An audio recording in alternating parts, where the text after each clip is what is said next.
basically like a little hammock, and it's completely up off the ground.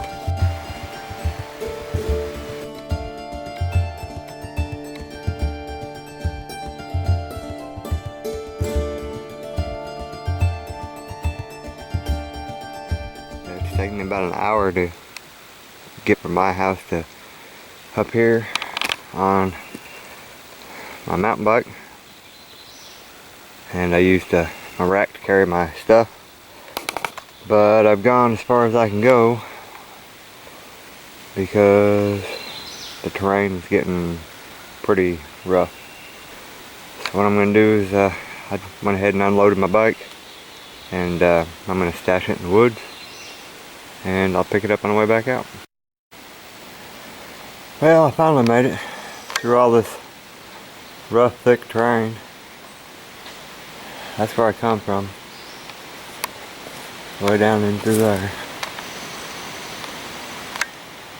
That was the trail end. It's a pretty rough hike down through there. A lot of trees down. But finally made it to my destination.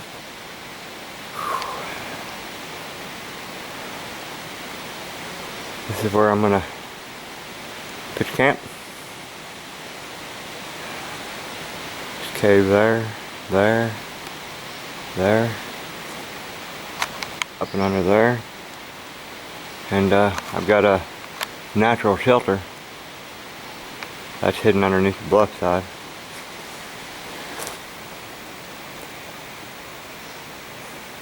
It's a pretty good hike in.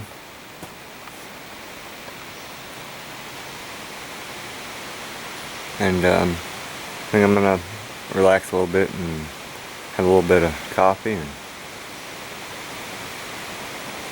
and we'll take a look around and see what we can find for some poles, whatnot, to make me a shelter for tonight.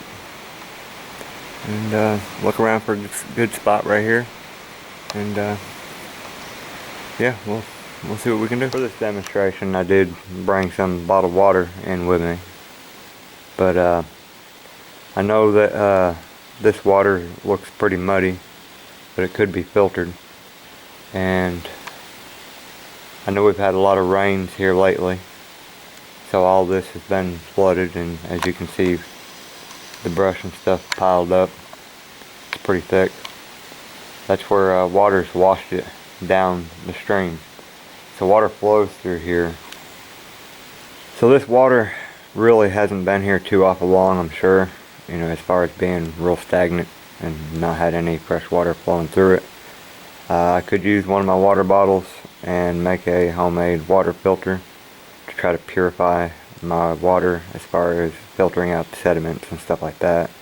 Using a little bit of charcoal from my fire and some straw and some sand. But that would be a possible water source. I mean, if all else fails, filter that as much as possible and build a fire. But I could boil my water in this and purify it for drinking, as far as killing all bacteria and stuff like that off. So number one, I would have to say, would be find yourself some source of water, because if you're going to be there for any length of time, then you're going to need water to survive. So step number two for this simulated scenario, I'm stranded. My next priority is probably going to be to build a shelter, and through that I'm going to need wood for poles and stuff like that. So I'm going to kill two birds with one stone, and I'm also going to gather some firewood and get a fire pit and wood stocked up a little bit at the same time that I'm getting the wood and stuff to build my shelter. I've got a few poles to start with my shelter. Got a little bit of firewood scattered out through here. Got a bunch more chunks there, a couple more chunks, and I got a bigger chunk of cedar right there, so that'll be a nice nighttime log. And I was considering chopping this up and I think I'm gonna leave it because that'll make a nice seat. Sit down and have this for your view of the fire. And the way this, well, let me get over here. Looking around, there's not much trees to work with underneath here, so I think I'm going to use a partial natural shelter, and I'll be definitely tucked underneath. If any rains come up, I'll definitely be out of the rain. 20 feet overhang, so I think that'll be plenty. And I know I don't want to sleep on the ground. Being next to this cave is going to be a little cool. So I'm going to see what I can come up with for running me a couple poles across. I'll brace it up on some logs and probably stretch my tarp out and make like a little hammock that's at least 6, 8, 10 inches off the ground. That way I'm not going to be sleeping directly on the ground, because that'll, on a cool night, that could definitely set in hypothermia.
Okay, what I did was tied some branches off and tied that off, secured the end with big stones, and I'm going to put another stone up here to push pressure this way, and it's tied in the center, so it won't move around, won't roll around in the night.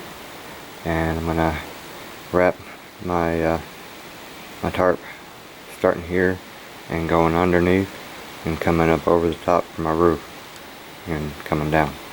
So okay, so I used a simple design.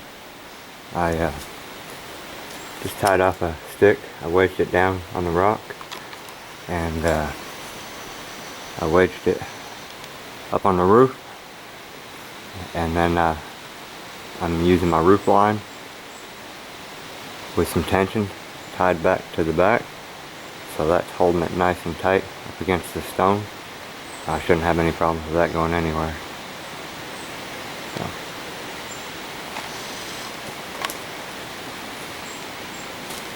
So, let's see.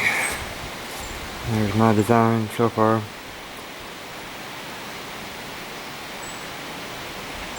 Yeah, we'll keep working. Okay, I know it looks like a cocoon, but it'll work. Basically what I did was tied off the on that pole there, and I started from that point and I unrolled it and went underneath and all the way around, and up over the top and let it drape. And it'll be pretty comfy in here. It's got a little bit of a window right there, but it's like a bathtub bottom. It's kind of like a tent down in there. I don't know if you can see.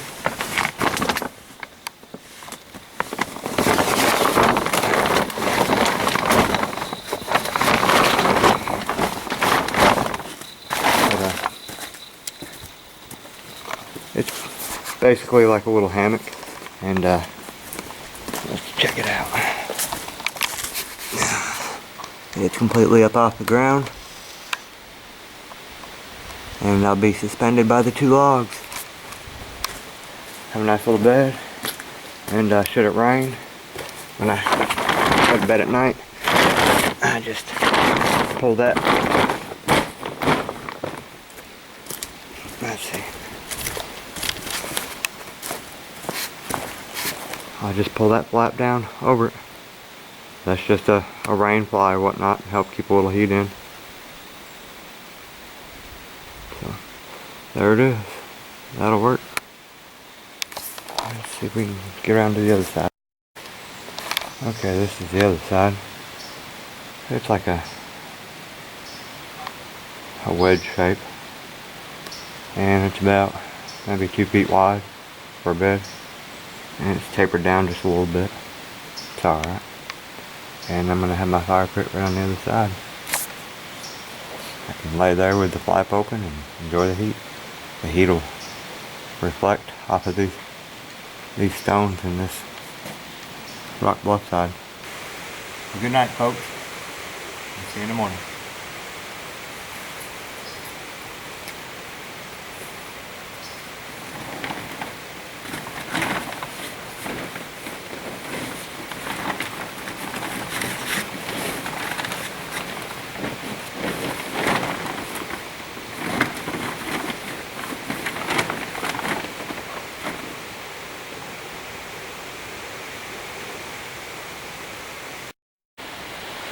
Okay, let's talk a little bit about campfires. We've got our number 1, we found a source of water for an emergency situation. Like I said, this is just a simulated scenario. Number 2, I have made my shelter. Well, I know the temperature's going to drop, and it's looking kind of cloudy. So, it's time to build a fire. After I get the fire going, then I can go around and collect a little bit more firewood. If I were to have not brought food, then one of the first things that I would do would try to look around for wild edibles, which I did munch on a few honeysuckles and some clovers and stuff on the way up here. But look around for wild edibles and possibly think about setting a few traps or whatnot, if you'd like. Whatever type of traps, depending on the area or situation you're in.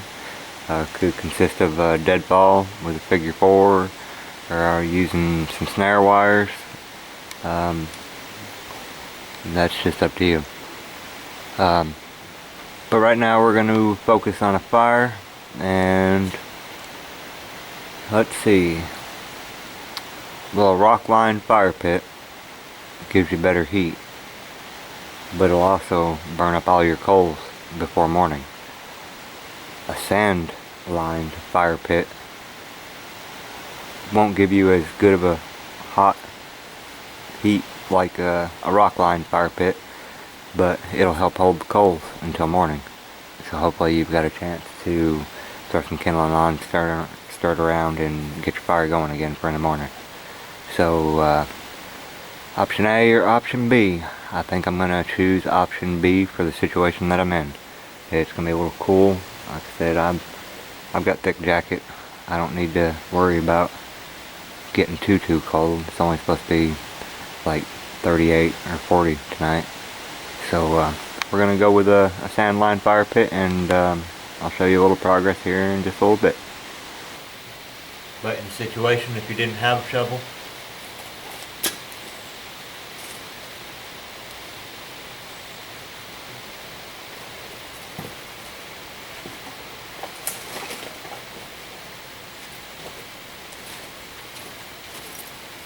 simple as that.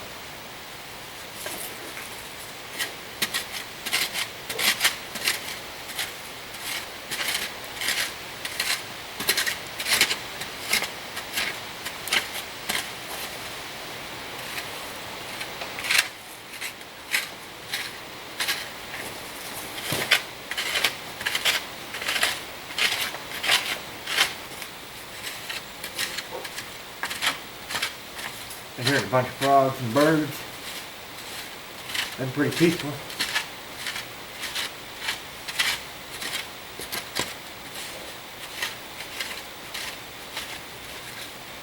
I opted to have my fire pit far enough out from underneath this overhang so I don't cause a collapse.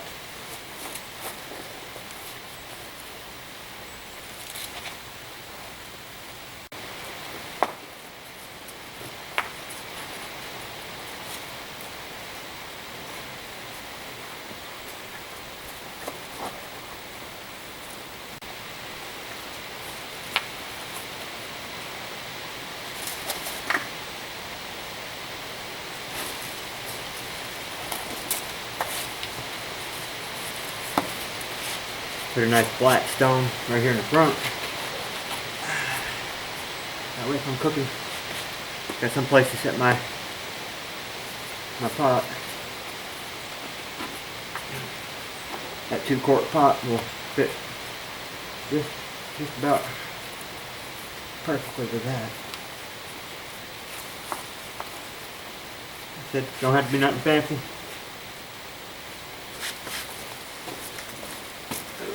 Scrape a little bit of dirt and kind of pack it.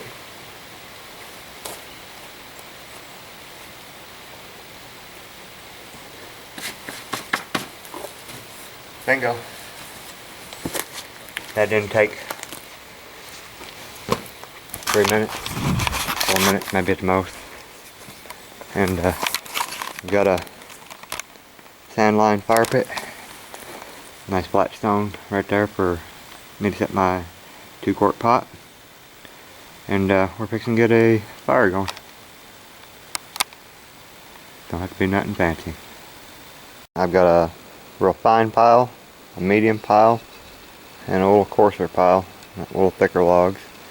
And once I get those going, I got plenty of wood and stuff right around here that I can look through, no problem. Today I'm gonna use my Bear Grylls Gerber ferro rod. Comes with a whistle, and my homemade dryer lint plugs. And let's get this jewel going. And maybe so you can see a little better, I'm gonna move these rocks out of the way for just the time being until I get it started. And if they can use a little bit of dry leaves, kind of sprinkle that around on the ground.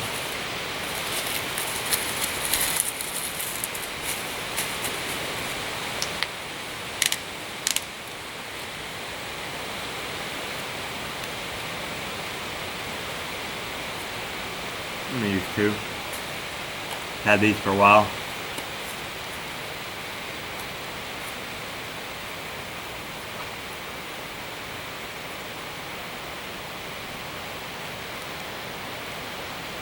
Kind of break it up.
through the small pile first, then the medium, then the coarse. I put it all and I kept TPing it.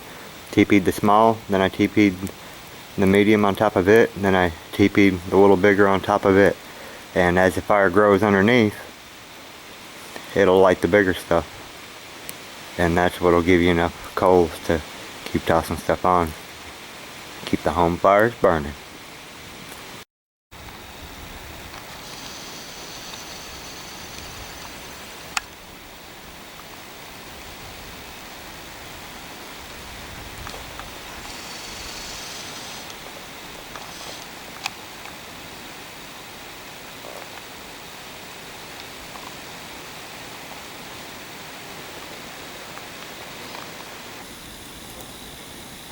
Nothing like a hot cup of coffee.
This fire is nice and toasty right now.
I think while I'm here, I'm going to make a batch of char cloth. These are just seams cut off of a pair of 100% cotton jeans. It's the seam of a pant leg. Just cut them up into chunks, and we're going to make a big batch of char cloth while we're out here. I brought extra should I decide to make more.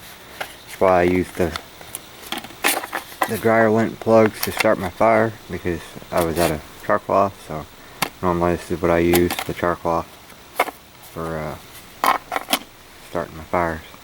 So let's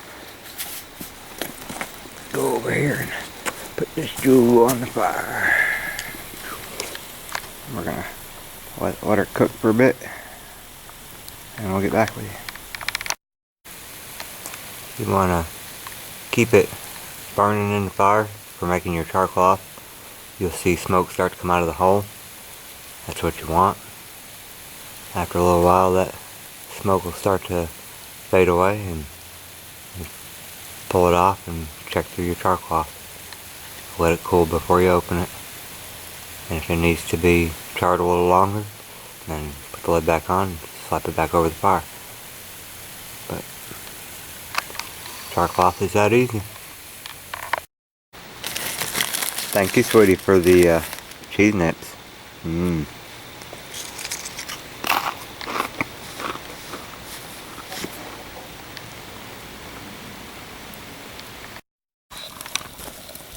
know if you can see or not. Yeah, there we go. I got the water from my oatmeal to a rolling boil.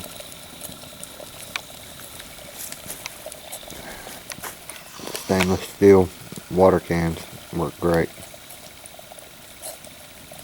I just let it cool off a little bit, mix it in with my oatmeal, and we're ready to eat.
I'd just like to remind everybody to cherish your friends and your family, because what you have today might not be here tomorrow. Y'all take care, be safe, and God bless. Thanks for watching.